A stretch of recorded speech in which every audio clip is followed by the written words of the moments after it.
সন্তোষ ট্রফির মূল পর্বের টানা ৩ ম্যাচে জয়ের পর চতুর্থ ম্যাচে তামিলনাড়ুর কাছে ১-১ গোলে আটকে গিয়েছিল বাংলা।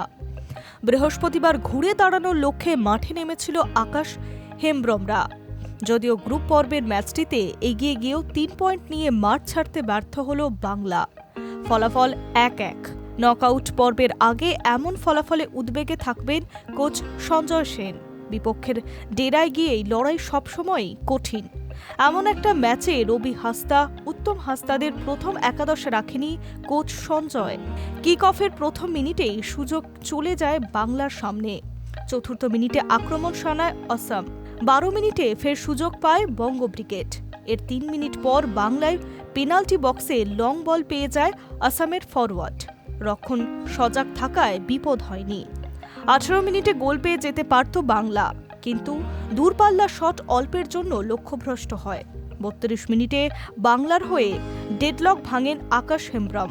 ১-০ স্কোর নিয়ে বিরতিতে যায় বাংলা। দ্বিতীয়ার্ধে আক্রমণের ঝাঁজ বাড়ায় অসম। ৫১ মিনিটে গোলকিপারকে একা পেয়েও গোল করতে ব্যর্থ হন অসম ফুটবলার। ৫৭ মিনিটে সুযোগ আসে বাংলার সামনে।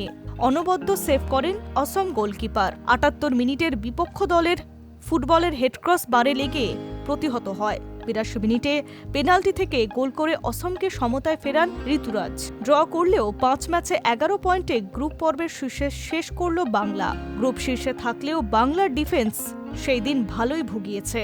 মাঝমাঠের দুর্বলতার সুযোগ বারবার আক্রমণে উঠতে দেখা গিয়েছে বিপক্ষ দলকে।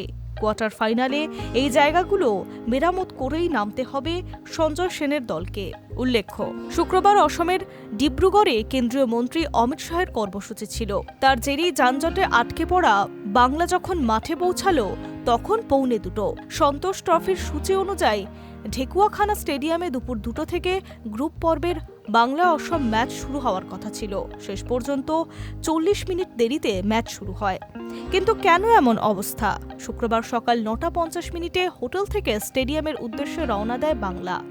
যেহেতু হোটেল থেকে মাঠ প্রায় ৮০ কিলোমিটার দূরে, তাই প্রতিদিন হাতে সময় নিয়েই মাঠে যান সঞ্জয় সেনেরা।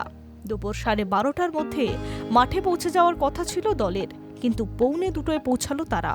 এখানেই শেষ নয়, ম্যাচ খেলে উঠেও ফেরার পথে বিপত্তিতে পড়ল বাংলার দল। Hi News network.